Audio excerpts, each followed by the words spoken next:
typical suicide disease, a diagnosis appears: trigeminal neuralgia.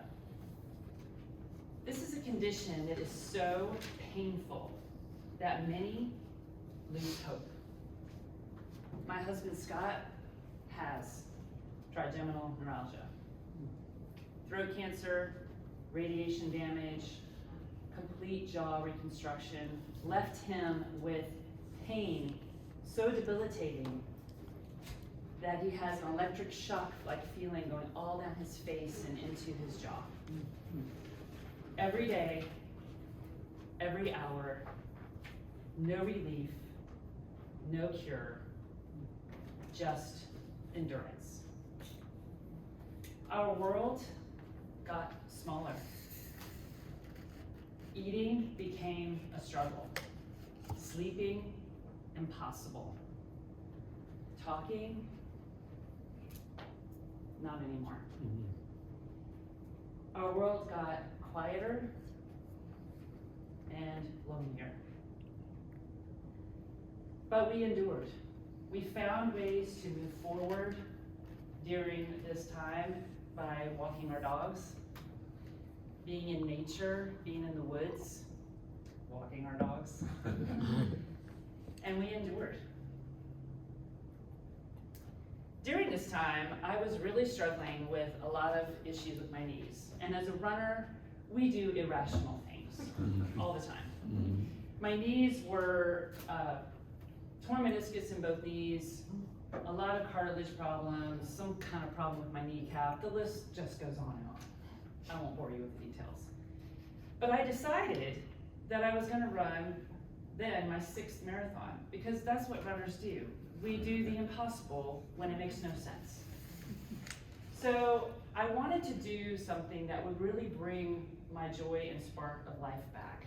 And because our life had gotten so quiet, I wanted something loud. So I went out and decided to enter the lottery for the biggest marathon in the entire world, the New York City Marathon. Hundreds of thousands of people enter the lottery to run this marathon. And I did not get a spot. But I didn't stop. I found a charity called Homes for Our Troops, and they build adaptive housing for post 9/11 severely wounded veterans. And they said, if you raise money, we'll give you an entry. So I did. Then I contacted my coach, and I said, how am I gonna train to run 26.2 miles with this going on? And she said, you are going to run 3 days a week, and you're going to cross-train on those same days, and the remaining 4 days, you are going to recover. Recovery. I'm not very good at that. Normally, I run 4 days a week, go to the gym 3 days a week, swim a couple times a week, cycle in there, maybe rock climb or two. Recovery is not my jam. But I listened, and I trained slowly and carefully. The North Carolina summer heat is brutal. My friends and I, we swore a lot. Sorry, Neil. We laughed and we sweat more than I ever thought could be possible. I wasn't sure I had any liquid left inside of me. In order to mimic the New York City course, we ran up and over the Topsail Island Bridge so many times I could name every crack in the sidewalk. But we endured. Between training every day and running at sunrise and those ibuprofen cocktails all the time, we kept going. And I learned something really powerful, that strength doesn't come from being comfortable. It comes from the grind, the everyday grind that my husband endures.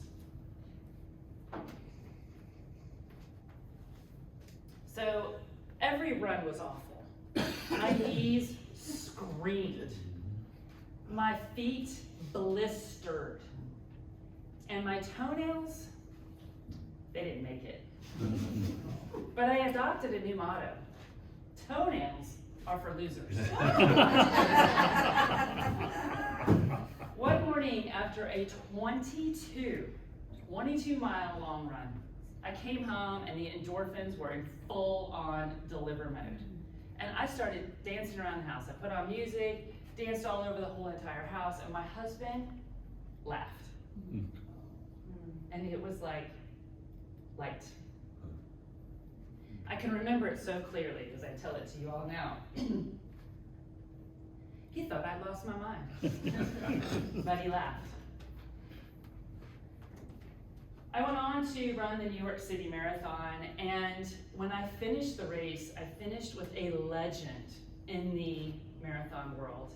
He had just gone through a rare form of lung cancer, and he wasn't sure that he was going to live to see his little girls grow up, let alone run a marathon. And what I learned is that if you ever feel like you're broken or you're hurting or you can't go on, you don't have to go fast. You just have to move forward. And the bravest thing you can do is just take the next step and keep enduring.